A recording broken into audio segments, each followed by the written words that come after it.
Hello and welcome to Revolutionize Your Relationship.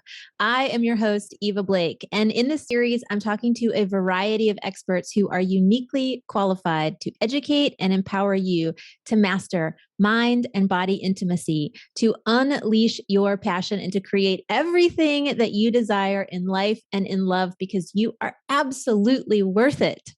And so today I'm thrilled to introduce you to Tana Espino. Tana is a licensed marriage and family therapist and a coach. She guides women to heal codependency and anxiety so they're not losing themselves in relationships. She is trauma informed and uses somatic work as a foundation for helping women deepen their connection with themselves, heal their childhood wounds, set empowering boundaries, and shift codependency into confidence. So welcome, Tana. Hey, Eva, thank you for having me here. Thank you. Thank you for being here. I am excited to talk with you about this particular topic, the space that you are an expert in around codependency and where we lose ourselves. I know that in the space of like new relationship energy, this is a place where, there's excitement, there's joy, there's lust, there's infatuation. I want to be with this person all the time. We have sex 9 times a day.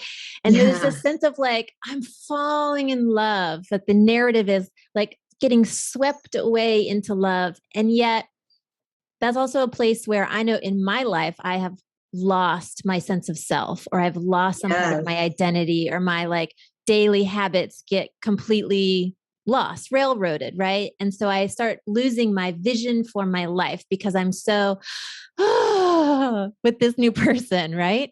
Right, so right. I would love for you to talk about like that space, right? And like how that becomes codependency, how that like becomes this other entrenched dynamic that can last for a really long time for women in relationship. Yeah, absolutely. What happens is that everything you described is pretty normal. When you meet someone, you have that chemistry, you attach rather quickly, like you can't stop thinking about them, you have butterflies. So that kind of like first phase, that chemistry is so normal. But what happens is that, let's say someone, let's say a woman prior has some history, maybe around some trauma or some deep like emotional wounds. Maybe they grew up in a household where they had to take a role of like a caretaker or being that strong one, or the fixer, or something was going on in their childhood where they felt they had to take on a role, right? So if there's some history of that, then in these type of relationships, what you just kind of said earlier kind of tends to linger on for a while and then turns into this codependent relationship or codependent pattern. And it doesn't go into more of like, are we compatible? Are we committed to each other in regards to like our values and what we're looking for? It kind of stays in this, not just the chemistry stage, but just into a codependent dynamic. Women tend to lose themselves in their relationships, but this is due to some woundings from the past that are now being activated in this present partner relationship. And this is kind of how it starts. I think what's really valuable, what you just said, is the space between, are we compatible? Like, are we peers? Are we compatible to be like this is really different than, do I have to take care of you? Or are you going to take care of me? Right. Which isn't always like this. Right. So I'm really curious, what are some of the other ways that we can see it in romantic relationship? Because ultimately what I really want is for us to not be in that pattern, us to not be in that dynamic, right? Because, and I want our conversation to shift from like what the problem is and like, okay, so how do we get out of it? Yeah. Yes, exactly. So it's not to say that our giving and kind and nice qualities are to just be kind of shut away so that we're not like in codependent patterns, but it's more of like when we feel we are responsible for the other, in this case, our partner's problems and, challenges and feelings and thoughts. It's almost like we kind of take that away and we kind of try to fix it. And then we kind of want to give it back to them because there's a sense that we feel responsible is the key word here.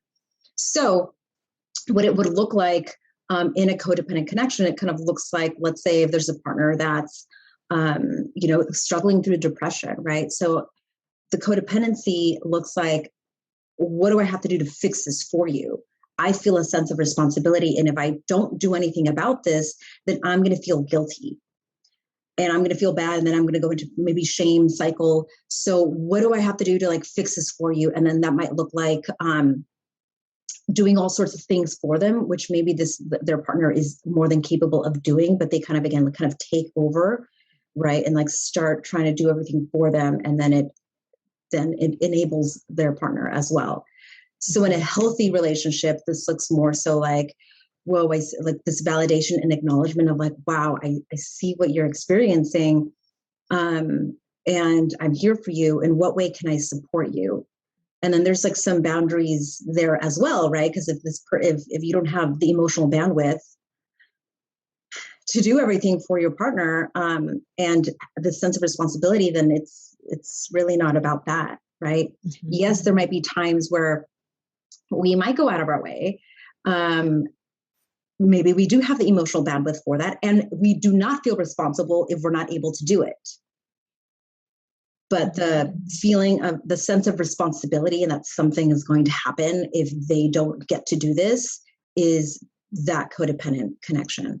Yeah. If I don't take care of you in this way, or I don't fix it, then there's maybe there's something wrong with me, as part of what I'm hearing you say. Yeah. That there's something wrong with me, because why can I do this? And also if I don't, like, everything will fall apart, or it's all on me. And so somehow I got to get this right. I mean, even as you're saying that, I feel anxious inside my body, because that's a lot of energy to manage, right? Absolutely. Like, I'm going to manage my energy, and I'm also going to manage all of your energy, and I'm going to manage the space that's in between us. And I'm going to manage like the entire bubble that we're in together. Like, that's a lot to be thoughtful of, moving, shaping, engaging in. And so even as you're talking in my anxiety, I'm wondering, like, so I'm imagining that it's really easy to be really overwhelmed inside, like the nervous system is just like going wild, or the opposite, like numb, tuned out, kind of shut down, right? So I'd love for you to talk about that kind of internal nervous system, somatic experience. Like what can somebody be really looking for inside their own self, to see like what's happening inside of me? Am I in this pattern with somebody else? Am I in this dynamic? Right. Yeah, that's a great question. The other thing that I want to add to that too, before I talk a little bit about the nervous system, is that for someone, in this case, we're talking about women, right? Like, if she's experiencing this anxiety about her partner going through some emotional stuff, right? Mm-hmm. In order for her or in order for this person to not have to feel that overwhelm internally, this is how they're kind of trying to control the external. Well, let me just take over this, and like, let me just make you feel better, because I'm not feeling okay about this. Yeah. I have some anxiety. So it doesn't feel safe to go into my body to kind of navigate this. And so what I'm going to do is, and this is kind of like an unconscious process at times, like what I'm going to do is I'm going to seek out and I'm going to try to fix your situation. And if you're okay, then I'm going to be okay. Yeah. So it's, if I can control out here, then I'll feel like kind of I'm in control over here. Right. And it kind of continues to keep them disconnected and losing themselves, because they're not kind of tuning into what's actually really going on internally for them, and like why they might be feeling that way, or they're not turning inward, and they're constantly seeking externally. And again, part of maybe not turning inward was because they didn't know how to kind of regulate early on, or like how to tune into their feelings because of, their family dynamics or traumas that they might have experienced, or any like childhood or emotional wounds. So there's a reason why the turning inward is challenging, and why it's easier to like, well, if I could just control the situation here, control the way they view me, if I could just control how they're feeling, and help them feel better, then then I don't have to focus on this. Mm-hmm. Mm-hmm. Yeah.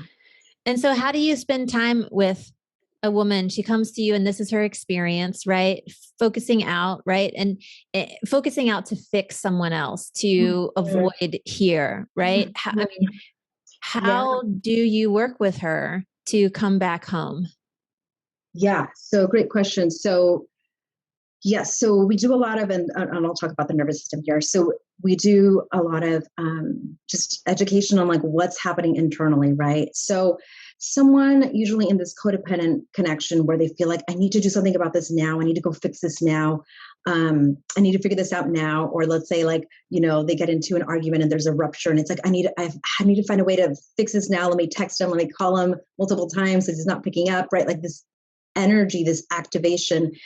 This is in that sympathetic fight or flight activation where it's like, I need to do something about this now, or this catastrophic thing is going to happen if I don't. So this is much this energy in this fight or flight, this sympathetic state.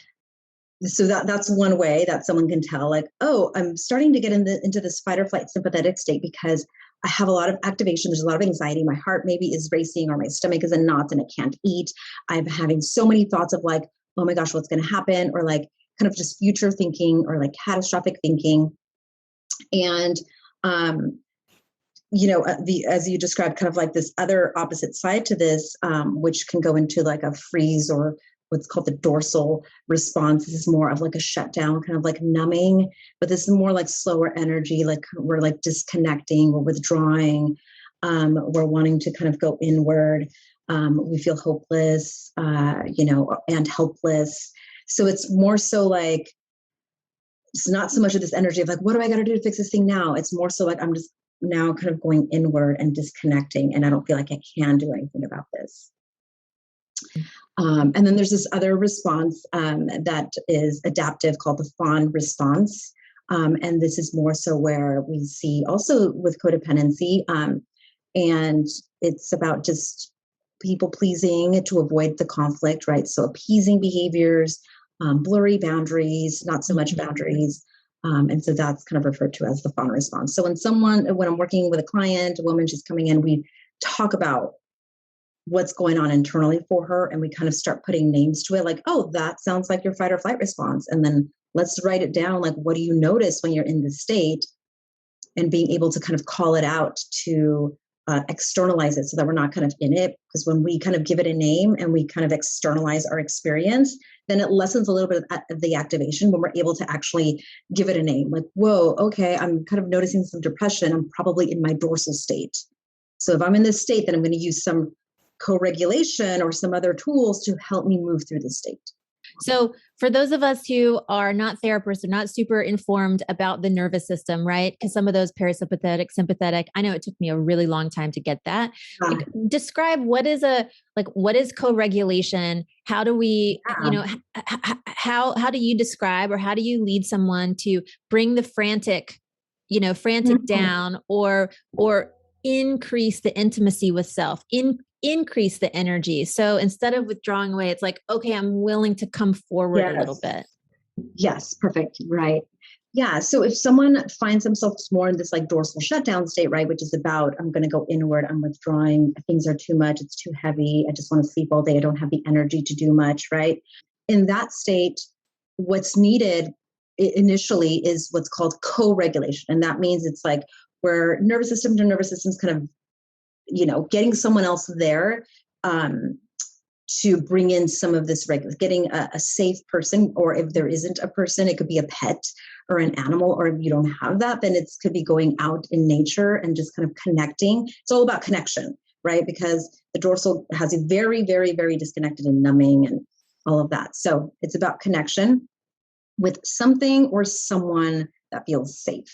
Mm-hmm. And it's also about movement. So it's kind of just noticing, getting your body like stretching, or, if you just kind of are laying down in bed all day because of the depression or feeling that hopelessness, then it's just even just moving a little bit, getting your body like, okay, let me just at least like, okay, let me notice my arms. My arms are mine. Like I'm connecting with my arms, right? Like I'm noticing, let me just maybe do some stretches because I don't have the energy to even go outside and walk today. So let me just stretch and kind of move around in my bed and kind of notice and see what I'm feeling internally as I do that, right? So that's one thing. Or I also share with clients, they can kind of co-regulate, which is they can connect with somebody on TV, like a favorite TV show that they like with like a character on there, and kind of just feel the connection to bring in some regulation to let that nervous system know, okay, we're not alone, we're connecting here.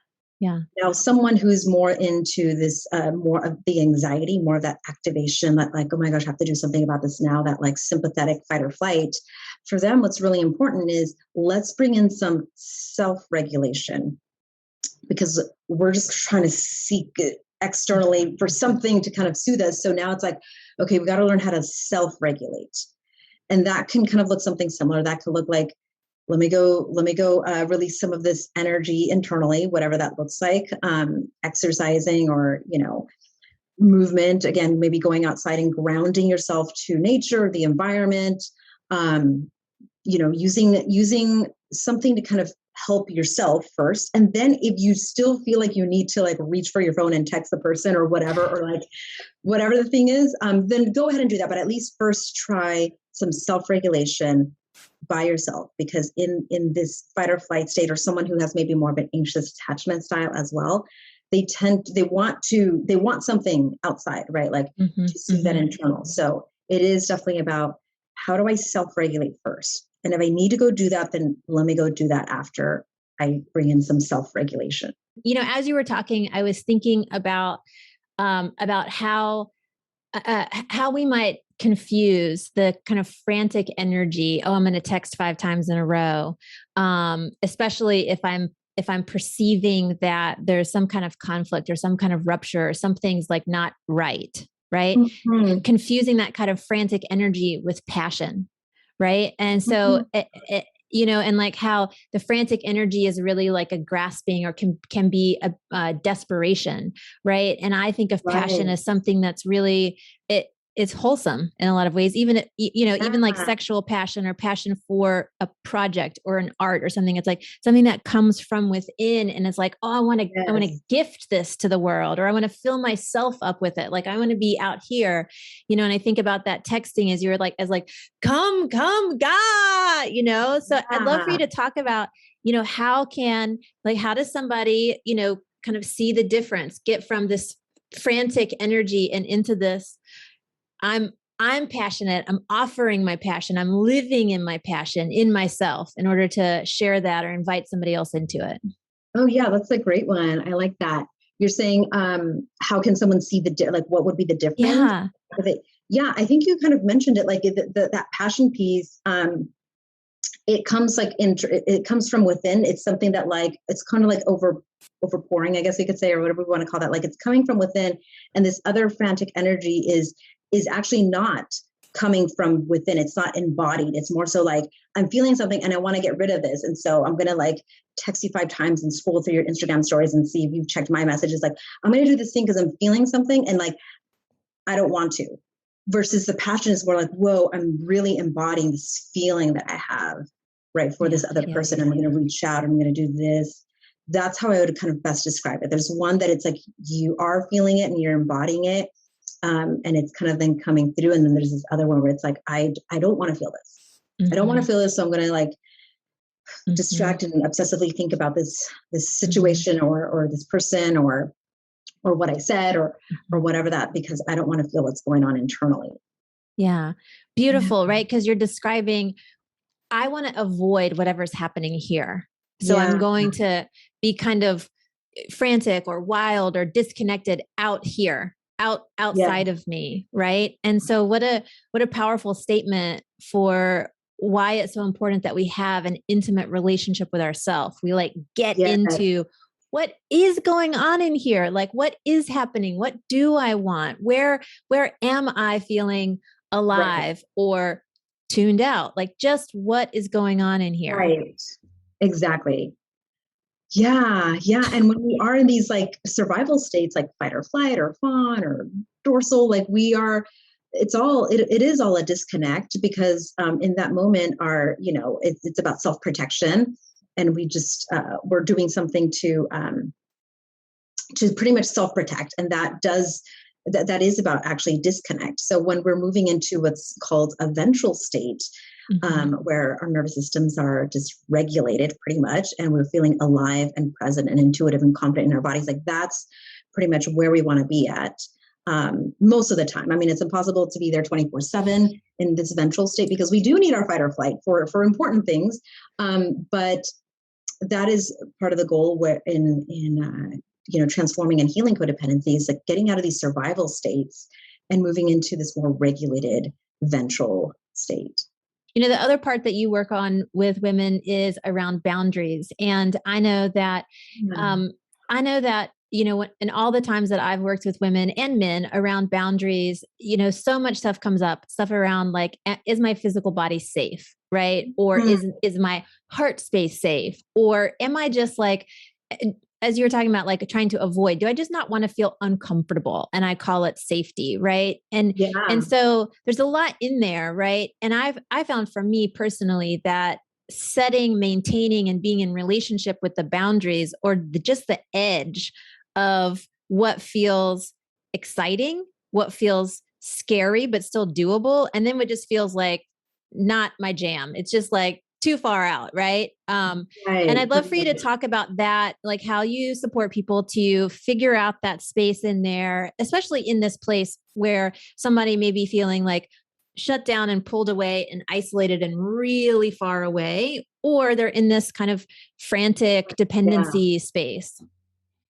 Yeah, that's a great question. And with boundaries, that one, it's a little tricky because in order to have, or at least start to practice, right? Because it is a practice to kind of gauge like, oh, am I comfortable with this? I don't know. Well, let me just kind of step a little bit outside the comfort zone and see what that feels like for me. You have to really have a connection with yourself, or at least starting to have one to get to know what is my boundaries in the first place. So it's about having these embodied boundaries, which means like I know myself at least starting to know myself, right? Where I can start to experiment with what do I feel comfortable with because I'm connected with myself, or I know, my values or my needs. And so is it aligning with the boundaries that I'm setting, with the limits that I'm setting for myself? Yeah. So I think the first step with wanting to set boundaries or learning how to set boundaries or practicing is at least getting in touch back with yourself so that you're familiar with like, like what do I want? And does this actually feel safe for me? Or do I have the energy for this thing? Or, all of that. And then from there, then you're slowly kind of experimenting and little by little kind of stepping outside the comfort zone a little bit and kind of just gauging like, how did that feel for me? Oh, I guess that wasn't too bad. Because then on the other end of that is like the people pleasing and the blurry boundaries, which is like, I don't know myself well because I'm too focused on pleasing this other person. So then my boundaries are really blurry because I just kind of either go along with it or I don't say no when I should say no, or I say, yes to things that maybe I didn't want to say yes to, all because I'm not connected with myself. And so I'm not too sure what it is that I even want, or if that's even okay with me, because I'm not too sure what's happening internally. Yeah. Well said. Well said. That, I mean, again, it's this call, like, having a relationship with yourself is so critical in order to have a powerful, authentic, intimate, joyful relationship with somebody else, because you're really clear. Right. And, as you were saying, like, boundaries is one side, but desire is also the other side, right? Because it's like, this is what I want, and this is the edge, right? And so these two pieces work together, hand in hand to really support us to see like, where do I end? Where do you begin? Right. And where do I want to be with you in this space that we're in together? Yes. Right. And then we get to figure out, play, maybe trip a little bit, but like, we're in this dance, right? Right. And I like that you said, desire, because that is this connection with you. You feel this desire. But when when someone is in a survival state, like there's no desire there. The nervous system's only thinking about protecting you. It's not thinking about your desire or the passion. So yes, like I think part of that too is like when we're moving out of these survival states into this more ventral state where we feel more alive and present, then there's room for the desire to come up, because our nervous systems aren't thinking about danger, and how do we protect you? It's now more of like, we feel alive and we feel present and we have this passion and desire. Beautiful. Yeah. I love what you're saying. And just, really, I think what's really important about what you're offering here is just the normalizing of what's possible in the human experience, Mm-hmm. and that it's actually really easy for us as human bodies, as like bags of nerve endings walking around in the Yeah. world, to experience all the things that you're talking about, simply because like it's really easy to to get distracted, or for our childhood experience to Mm-hmm. almost like funnel us into a certain direction Right. until our adulthood. And right, and I think the other part that we're really like touching on here in this conversation and in the series we're going deeper in is like, when we are now in our adult state, now we have all of these other choices that we get to make, Yes. right? And so we get to move Yeah. from kind of this like autopilot scenario into, okay, what does it look like to choose passion? What does it look like to choose intimacy? What Mhm. does it look like to choose like leaning in or softening down, right? And that's like, I think Exactly. that's really Yeah. empowering place, right? To go from, as you're saying, survival into now I'm like, now I'm in my choice. Yeah. Yeah, actually, that's a great point that you're bringing up because part of feeling stuck, or if we're talking about maybe someone is in their trauma, right, and they're because they're getting triggered, or because whatever's happening in the relationship kind of triggers them and it kind of brings them back to a place where they've had this emotional wounds or from the past, right? Like they didn't feel like they had a choice Mhm. back then, and when they're still bringing that because they haven't healed it yet, they still probably think they don't have it. There isn't a choice. So choice is really important for them to actually know, like, oh, wait a second, I do have a choice, and Yeah. that's part of like when they're able to externalize um, the state that they find themselves in, such as like, oh wow, I'm noticing I'm in my fight or flight state right now, right? When they're able to externalize it, then now there's a choice of Mhm. like, okay, well, I noticed this. And so now I'm going to choose to maybe do some regulating techniques here and, Mhm. do that to kind of get myself out of this. And then from there, I could reflect or do whatever it is that I need to do. Yeah. Just the option to, I have other choices, right? It's Right. like the That is so menu important. is longer, is wider than it was before, right? Yes. I think that's the really beautiful part about all this. Yeah. Yeah. Yes. So Tana, we have to leave it here. Yeah. Although we could go much longer, right? Tana, thank you so much for spending time with me today. I really appreciate you contributing your wisdom to this series. I think it's really, really valuable. Thanks for having me, Evia. And for everyone else, for all of you who are watching, come back tomorrow because we're going to have another really juicy conversation.